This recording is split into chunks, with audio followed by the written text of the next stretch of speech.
Polling రోజున రాష్ట్ర వ్యాప్తంగా చాలా చోట్ల హింసాత్మక సంఘటనలు జరిగాయి.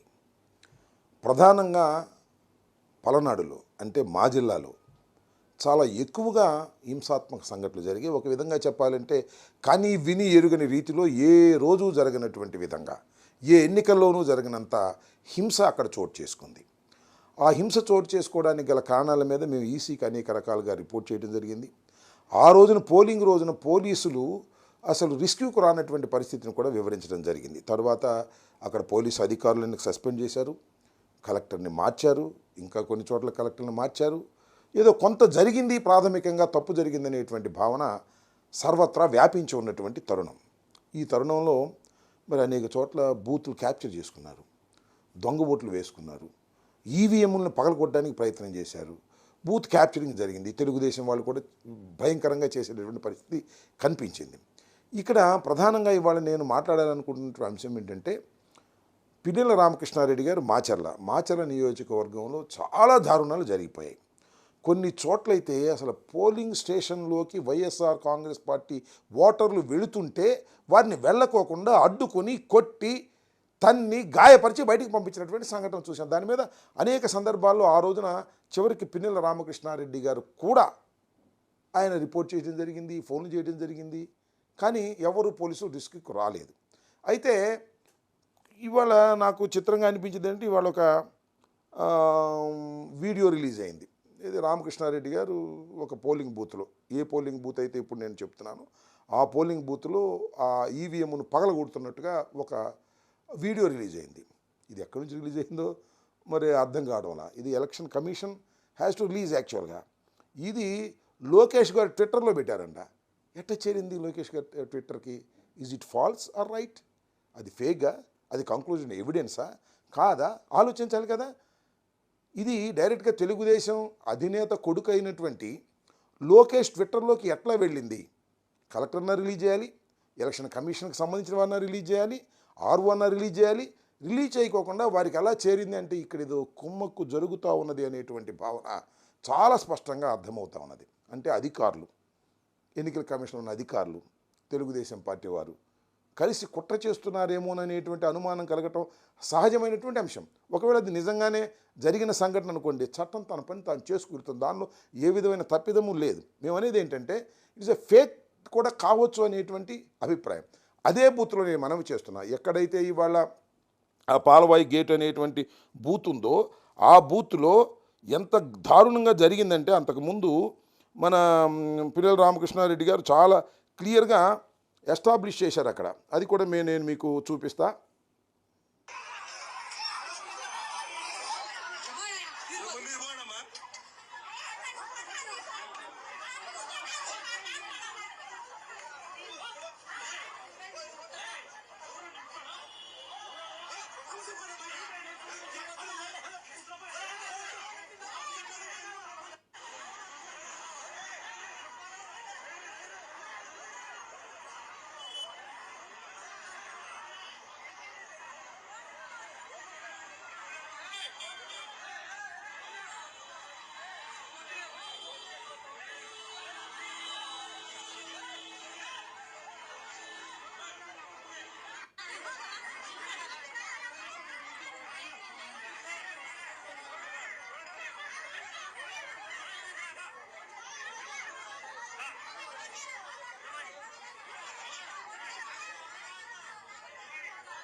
చూశారు కదా, అదే పోలింగ్ బూత్లో ఎంత దారుణంగా ఓటర్లు ఎవరైతే ఓటర్లు ఉన్నారో వైఎస్ఆర్ కాంగ్రెస్ పార్టీకి చెందిన వారని భావిస్తున్నటువంటి ఓటర్లు ఆ బూత్లోకి వెళ్ళి స్వేచ్ఛగా ఓటేస్తే ఒప్పుకోనటువంటి పరిస్థితి, బూత్ బయట హింసించి తరిమేస్తున్నటువంటి సందర్భం.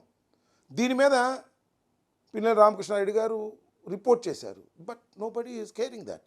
ఎవరు పట్టించుకునేటువంటి పరిస్థితి. ఏంటి, వాట్ ఇస్ దిస్? ఏం జరుగుతుంది అక్కడ? ఏం జరిగింది అక్కడ?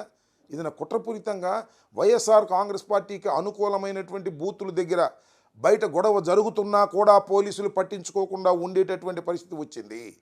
ఇది వాస్తవమైనటువంటి విషయం.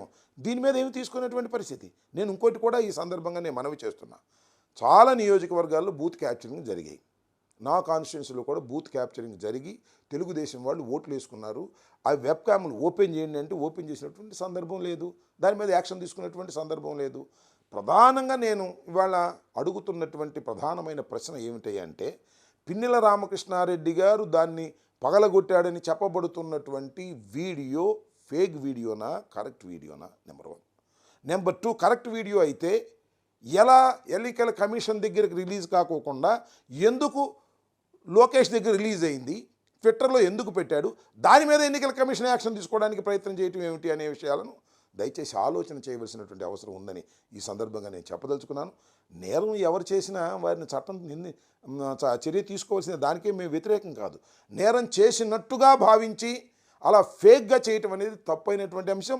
నిజంగా నేరం జరిగిన వారి మీద శిక్షించుకోకుండా చేసేటటువంటి ప్రయత్నాలు జరుగుతున్నాయని మేము ప్రజాస్వామ్యంలో ఆందోళన చెందుతున్నాం. దీని మీద సరైనటువంటి యాక్షన్ తీసుకోవాల్సినటువంటి అవసరం ఉంది అని భావిస్తున్నాం. ఎక్కడైతే బూత్ క్యాప్చరింగ్ జరిగిందో ఆ వీడియోస్ అన్ని ఎలక్షన్ కమిషన్ బయట పెట్టమని నేను అడుగుతా ఉన్నా. ఒక చోట కాదు, మేము అనేక చోట్ల కంప్లైంట్ చేశాం. అవన్నింటిని కూడా బయట పెట్టే మార్గం చూడండి. ఎలక్షన్ కమిషన్ దీనిలో తప్పు జరగలేదు, దిస్ ఇస్ ద వీడియో అని చెప్పండి. ది ఎలక్షన్ కమిషన్ అథారిటీగా రిలీజ్ చేయాలి తప్ప ఎలక్షన్ కమిషన్ పేరు మీద నేను దొంగతనంగా తీసుకునో, లేకపోతే నేను దాన్ని ఫేక్ చేసో, లేదా లోకేష్ మీదో, లేకపోతే చంద్రబాబు మీదో నేను రిలీజ్ చేస్తే ఏం ఉపయోగం ఉంటుంది? What is the evidence? అది కంక్లూజివ్ ఎవిడెన్స్ కాదు, అది పవిత్రమైన ఎవిడెన్స్ అంతకంటే కాదు అనే విషయాన్ని దయచేసి అర్థం చేసుకోవాలని ఈ సందర్భంగా నేను కోరుతున్నాను. ఎన్నికల అధికారులు కూడా, ఎన్నికల కమిషన్ కూడా దీని మీద సరైనటువంటి విచారణా మార్గాన్ని ఎన్నుకోవాలని కోరుతూ ఉన్నాను.